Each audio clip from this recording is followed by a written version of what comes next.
Bismillahirrahmanirrahim. Assalamualaikum warahmatullahi wabarakatuh.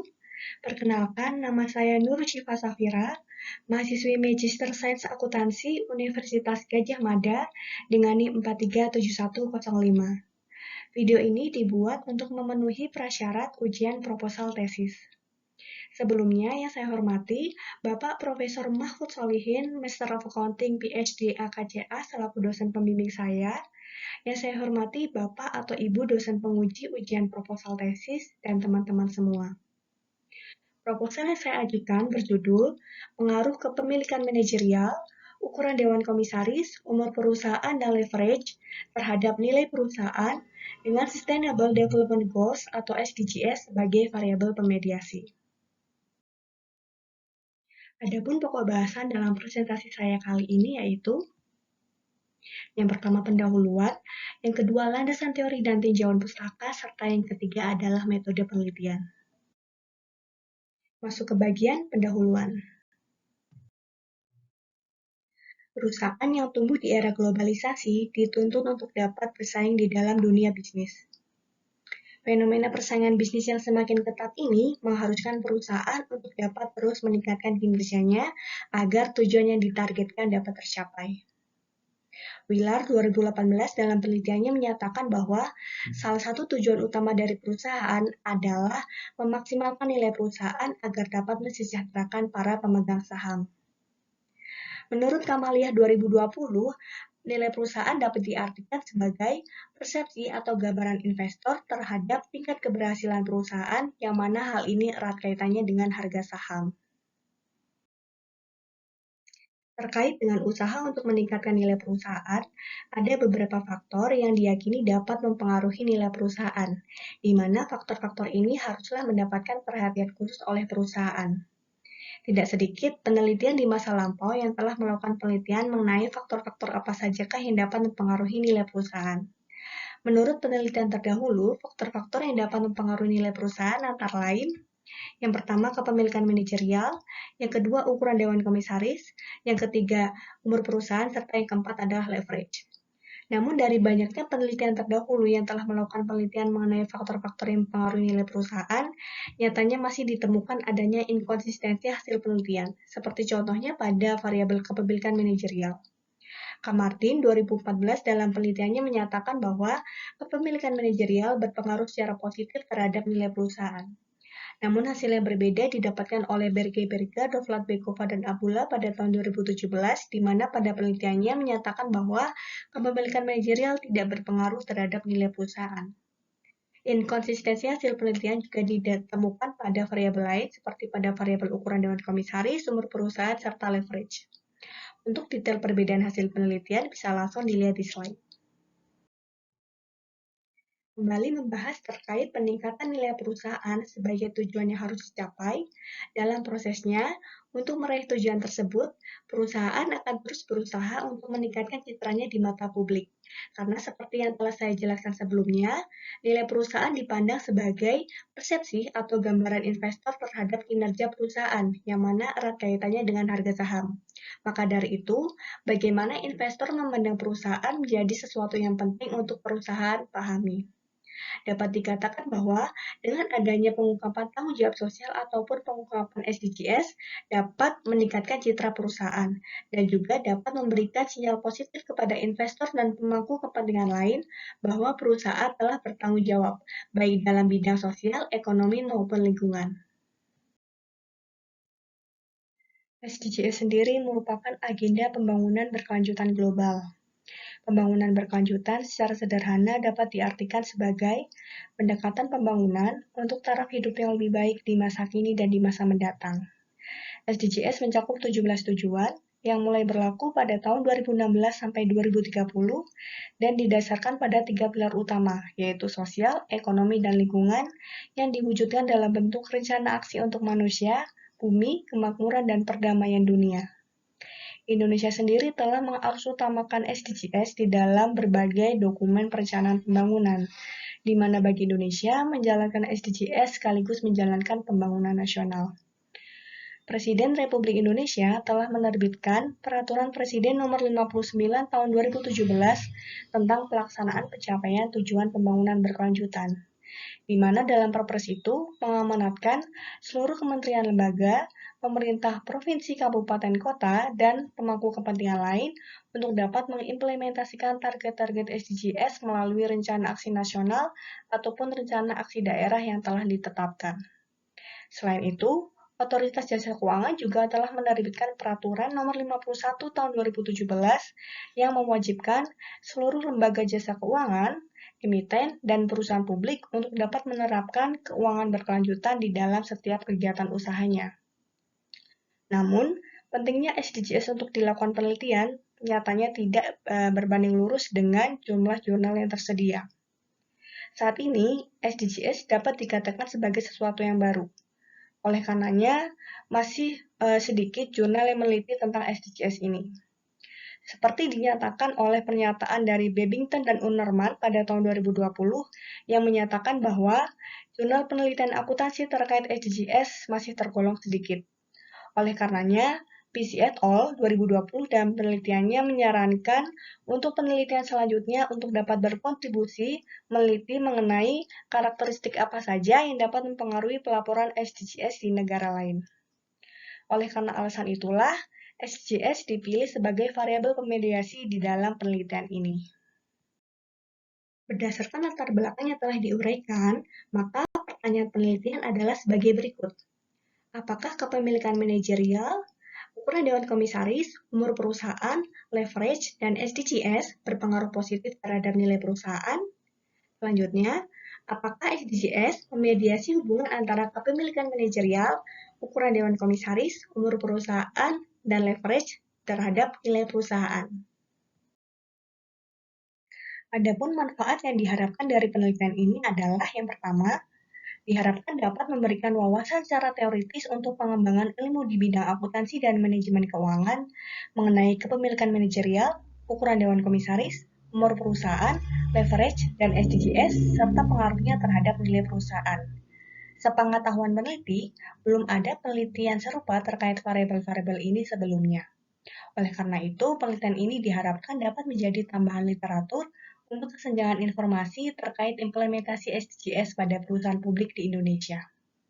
Yang kedua, diharapkan penelitian ini dapat memberikan kegunaan praktis dan pemahaman bagi perusahaan tentang praktik SDGs. Selain itu, penelitian ini juga diharapkan dapat memberikan informasi bagi pemerintah, manajemen perusahaan, serta akademisi mengenai pelaksanaan SDGs di perusahaan yang terdaftar di BII tahun 2016 sampai 2020. Dan yang terakhir, diharapkan penelitian ini dapat menjadi umpan balik penting tentang implementasi SDGs bagi manajemen perusahaan. Masuk ke bagian 2, yaitu landasan teori dan tinjauan pustaka. Selanjutnya adalah landasan teori. Penelitian ini menggunakan 3 teori. Teori yang pertama adalah teori agensi. Teori agensi pertama kali dikemukakan oleh Jensen dan Mackling pada tahun 1976. Teori ini didasarkan pada hubungan kontrak antara prinsipal dengan agen, di mana prinsipal memberi wewenang kepada agen untuk dapat membuat keputusan terbaik bagi prinsipal. Menurut teori ini, hubungan antara prinsipal dengan agen pada dasarnya sulit tercapai, dikarenakan adanya perbedaan kepentingan. Perbedaan kepentingan nantinya akan memunculkan sebuah konflik yang dinamakan sebagai konflik agensi. Teori yang kedua adalah signaling teori. Teori ini pertama kali dikemukakan oleh Spence pada tahun 1973. Teori ini menyatakan bahwa signaling dapat diartikan sebagai sebuah tindakan yang diambil manajemen perusahaan untuk memberikan petunjuk atau sinyal berupa informasi laporan keuangan kepada pihak eksternal. Adanya dorongan untuk memberikan petunjuk atau sinyal kepada pihak eksternal dikarenakan adanya asimetri informasi di antara perusahaan dengan pihak eksternal. Dikarenakan perusahaan lebih banyak mengetahui mengenai informasi seluk-beluk perusahaan dibandingkan dengan pihak eksternal tersebut. Teori yang ketiga adalah legitimasi teori. Teori ini pertama kali dikemukakan oleh Dowling dan Pfeffer pada tahun 1975. Teori ini berfokus pada interaksi antara perusahaan dengan masyarakat. Teori ini menyatakan bahwa perusahaan sebagai bagian dari masyarakat. Oleh karenanya, perusahaan harus memperhatikan norma-norma sosial, karena kesesuaian dengan norma sosial tersebut akan membuat perusahaan semakin legitimate. Deegan 2004 dalam penelitiannya menyatakan bahwa legitimasi dapat diperoleh perusahaan jika terdapat kesamaan antara hasil dan harapan masyarakat terhadap perusahaan. Teori legitimasi menyarankan perusahaan untuk dapat memberikan keyakinan kepada masyarakat bahwa aktivitas dan kegiatan operasional perusahaan telah memperhatikan norma sosial dan telah mematuhi peraturan yang ada. Selanjutnya adalah pengembangan hipotesis. Hipotesis pertama terkait dengan teori agensi.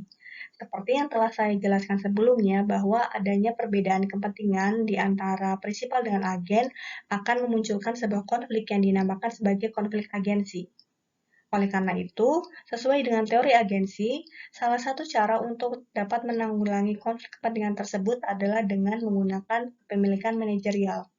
Kepemilikan manajerial besar dapat mengurangi biaya agensi yang timbul dengan menyetarakan manfaat yang diterima oleh manajer dengan pemegang saham. Menurut Khan et al. 2012 dalam penelitiannya menyatakan bahwa kepemilikan manajerial dapat menjadi insentif bagi manajer untuk mencapai kinerja yang lebih baik. Semakin banyak saham yang dimiliki oleh manajer, maka akan semakin memotivasi kinerja manajer tersebut. Hal itu dikarenakan manajer akan merasakan langsung hasil dari keputusan yang dia ambil. Adanya kesesuaian antara tindakan manajer dengan keinginan pemegang saham akan mengurangi biaya agensi yang timbul, dan pada akhirnya akan dapat meminimalkan konflik kepentingan yang terjadi. Dengan diminimalkannya konflik kepentingan yang terjadi, maka kinerja perusahaan akan dipandang baik oleh investor dan pada akhirnya dapat meningkatkan nilai perusahaan. Maka dari itu, dirumuskan hipotesis yang pertama, yaitu kepemilikan manajerial berpengaruh positif terhadap nilai perusahaan. Hipotesis yang kedua juga masih terkait dengan teori agensi. Sesuai dengan teori agensi, menyatakan bahwa ukuran dewan komisaris yang besar dapat menambah kontrol terhadap kinerja direksi dan manajer. Menurut perspektif teori agensi, Dewan Komisaris mempunyai tugas untuk mengawasi jalannya operasional perusahaan dan mengontrol tindakan oportunistik yang mungkin dilakukan oleh manajer. Dewan Komisaris akan memastikan adanya kesesuaian antara tindakan manajer dengan keinginan pemegang saham, sehingga membantu menyelaraskan kepentingan antara pemegang saham dengan manajer. Oleh karena itu, dapat dikatakan bahwa semakin besar ukuran Dewan Komisaris, maka akan semakin efektif pula pengawasan yang dilakukan. Oleh karena hal tersebut, dirumuskan hipotesis yang kedua adalah ukuran Dewan Komisaris berpengaruh positif terhadap nilai perusahaan.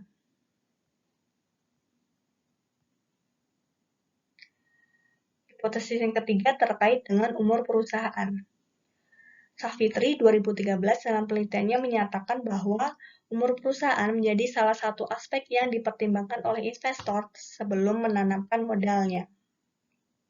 Perusahaan yang memiliki umur yang panjang diyakini mempunyai kemampuan untuk dapat menetap di dalam berbagai kondisi ekonomi. Juga diyakini perusahaan tersebut memiliki kemampuan untuk dapat bertahan dan bersaing di dalam dunia bisnis dan juga memiliki kemampuan untuk terus menjaga keberlangsungan usahanya. Kemampuan perusahaan untuk terus menjaga keberlangsungan usahanya akan membentuk persepsi investor bahwa perusahaan tersebut merupakan perusahaan yang berprospek baik dan nantinya informasi ini akan menciptakan sinyal positif kepada investor untuk menanamkan modalnya kepada perusahaan tersebut. Semakin banyak investor yang menanamkan modalnya pada perusahaan tersebut, maka akan menaikkan nilai harga sahamnya. Dengan harga saham yang meningkat, pada akhirnya akan dapat meningkatkan nilai perusahaan. Oleh karena penjelasan hal tersebut, maka dirumuskan hipotesis ketiga, yaitu umur perusahaan berpengaruh positif terhadap nilai perusahaan. Hipotesis yang keempat terkait dengan leverage. Asmir 2018 dalam penelitiannya mengartikan leverage sebagai rasio untuk mengukur sejauh mana aktivitas perusahaan dibiayai oleh hutang. Pendanaan melalui hutang dapat mengurangi tindakan oportunistik yang mungkin dilakukan oleh manajer. Pendanaan berupa hutang dapat meningkatkan pengawasan oleh pihak kreditor ke manajemen. Kreditor akan mengawasi tindakan manajemen agar tidak sembarangan menggunakan aktiva perusahaan untuk kepentingan pribadi. Selain itu, penggunaan hutang yang optimal dapat memberi dampak yang positif terhadap nilai perusahaan. Penggunaan hutang dapat mengurangi beban pajak yang timbul dan pada akhirnya akan meningkatkan pendapatan perusahaan. Peningkatan pendapatan perusahaan akan berbanding lurus dengan peningkatan proporsi pendapatan pemegang saham. Informasi ini akan menciptakan sinyal positif untuk investor untuk dapat menanamkan modalnya ke perusahaan tersebut. Oleh karena itu, dirumuskan hipotesis yang keempat adalah leverage berpengaruh positif terhadap nilai perusahaan. Hipotesis yang kelima terkait dengan SDGs. Kebijakan perusahaan untuk melakukan pengungkapan SDGs akan memberikan sinyal positif kepada investor dan pemangku kepentingan lain bahwa perusahaan adalah perusahaan yang patuh terhadap peraturan yang ada. Dalam hal ini, contohnya seperti peraturan OJK. Dengan berpartisipasi aktif dalam mendukung pencapaian SDGs, akan memperlihatkan bahwa perusahaan telah melaksanakan tanggung jawabnya, baik itu di bidang sosial, ekonomi, maupun lingkungan. Perusahaan dapat memberikan keyakinan pada masyarakat bahwa aktivitas dan kegiatan operasionalnya telah memperhatikan norma yang ada. Oleh karena itu, legitimasi dari masyarakat pun dapat diraih oleh perusahaan. Dengan diraihnya legitimasi dari masyarakat, maka akan membantu perusahaan untuk mengurangi potensi konflik yang mungkin timbul di wilayah tempat perusahaan berdiri, sembari membangun hubungan yang baik dengan masyarakat sekitar dan pemerintah. Oleh karena itu, dirumuskan hipotesis yang kelima adalah SDGs berpengaruh positif terhadap nilai perusahaan. Hipotesis yang keenam, sesuai dengan teori agensi yang dikemukakan oleh Jensen dan McLean menyatakan bahwa kepemilikan manajerial yang besar dapat mengurangi biaya agensi yang timbul dengan menyetarakan manfaat yang diterima oleh manajer dengan pemegang saham. Hal ini akan mengurangi resiko dikeluarkannya biaya untuk memonitoring tindakan oportunistik yang mungkin dilakukan oleh manajer dan pada akhirnya akan meminimalkan konflik kepentingan yang ada. Dengan diminimalkannya konflik kepentingan yang ada, maka akan membentuk persepsi dari investor. Investor akan menganggap bahwa perusahaan telah berhasil mengelola manajemen dan sumber dayanya. Selain itu, sinyal positif juga didapatkan perusahaan dari pengungkapan SDGs yang dilakukannya. Dengan pengungkapan SDGs, maka perusahaan akan dianggap telah bertanggung jawab dengan berpartisipasi aktif dalam mendukung pencapaian SDGs. Oleh karena itu, dirumuskan hipotesis yang keenam adalah SDGs memediasi hubungan antara kepemilikan manajerial dengan nilai perusahaan. Hipotesis ketujuh. Sesuai dengan teori agensi yang dikemukakan oleh Jensen dan McLean yang menyatakan bahwa ukuran Dewan Komisaris yang besar dapat menambah kontrol terhadap kinerja dari direksi dan manajemen puncak.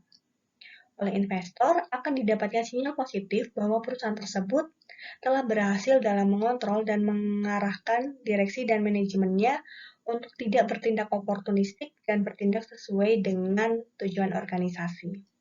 Selain itu, sinyal positif juga bisa didapatkan oleh perusahaan dengan mengungkapkan SDGs yang dilakukan oleh perusahaan tersebut. Dengan mengungkapkan SDGs dapat menandakan bahwa perusahaan tersebut patuh terhadap peraturan yang ada, sehingga perusahaan bisa mendapatkan legitimasi dari masyarakat.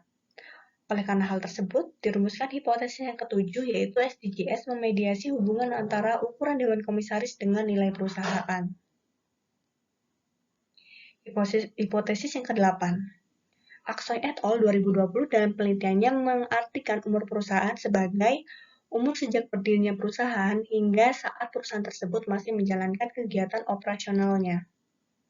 Umur perusahaan dapat mencerminkan pengalaman dalam berbisnis dari suatu perusahaan, di mana semakin lama perusahaan tersebut berdiri, maka semakin banyak pula pengalaman yang didapatkan oleh perusahaan tersebut.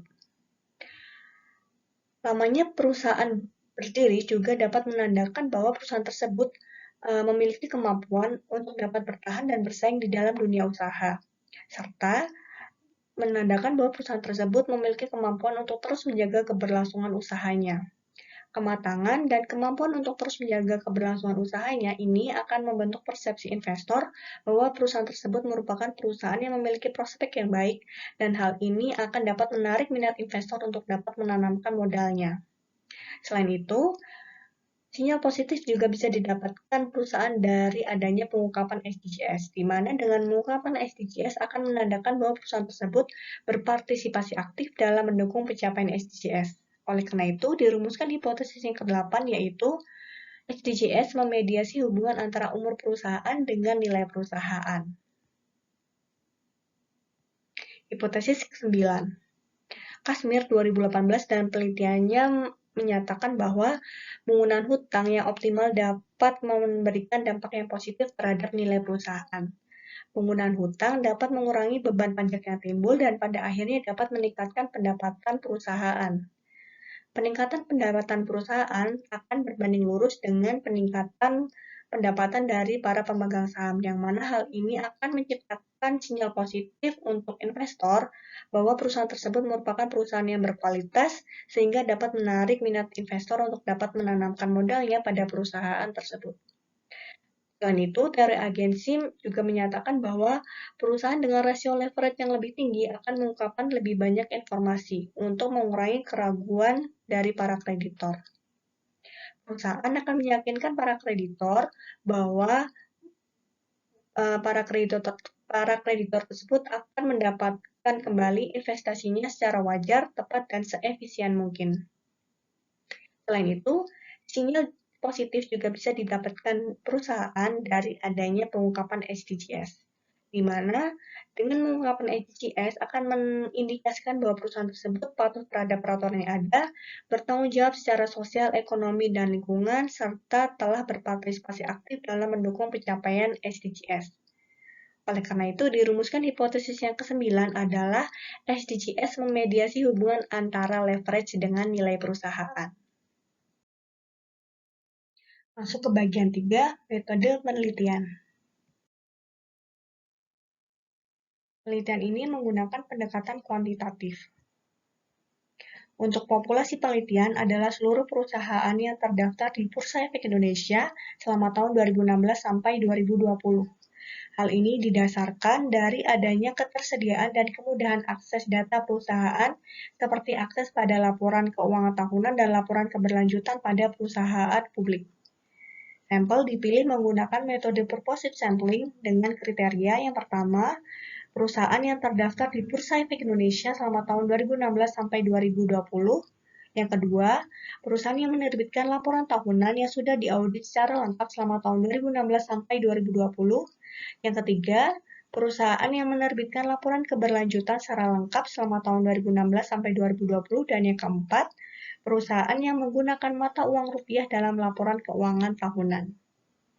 Penelitian ini menggunakan data sekunder berupa laporan keuangan tahunan dan laporan keberlanjutan, di mana laporan keuangan tahunan diperoleh melalui website resmi dari Bursa Efek Indonesia, sedangkan laporan keberlanjutan diperoleh dari website resmi perusahaan. Untuk teknik pengumpulan data menggunakan teknik dokumentasi. Sedangkan untuk teknik analisis data menggunakan teknik analisis regresi data panel dan uji sobel dengan bantuan aplikasi eView 10.